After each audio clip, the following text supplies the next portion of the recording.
కొద్దిగా ఆయిల్ పోసేయండి. మిగతా వాటిని షాలో ఫ్రై చేసేయండి.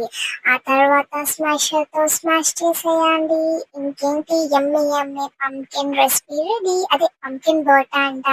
ఏదో అండి బోటానో, బాటానో మనకి ప్రొనౌన్సియేషన్‌తో పనేముందిలే. టేస్ట్‌తో పనుంది అంతే కదా! యెస్. ఇది బెంగాలీ రెసిపీ అట. యాక్చువల్లీ ఇన్‌స్టాగ్రామ్‌కి థాంక్స్ చెప్పాలి. ఎందుకంటే ఈ రెసిపీ నేను అక్కడే చూసాను.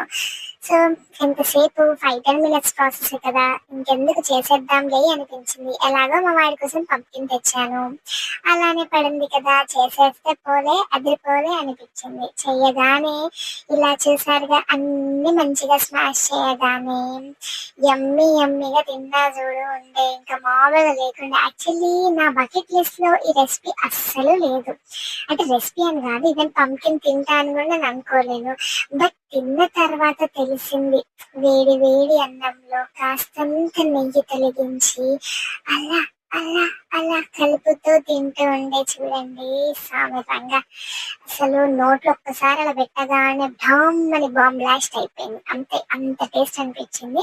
యాక్చువల్లీ అది సెసమీ ఆయిల్‌తో చేస్తే ఇంకా బావుంటుందట. బట్ ఇంట్లో అది నువ్వుల నూనె లేకపోయేసరికి కొబ్బరి నూనెతో కానిచ్చేసాను. నెక్స్ట్ టైం అదే చేస్తాను. మా వాడు చూసాడా నేను ఎక్కడున్నా కూడా ఉరికొచ్చేస్తాడు. ఒక ముద్ద పెట్టు అని యమ్మీ యమ్మీ తినేసాడు వాడు కూడా. ఇంకా చూడండి వాడిది. నచ్చిందా? వావ్! నచ్చింది కియాన్స్‌కి. నువ్వే తింటావా? కియాన్స్‌కి కూడా నచ్చింది. నేను అమ్మ కోసం చేసుకుంది కానీ స్పైసీ లేదా అంతా?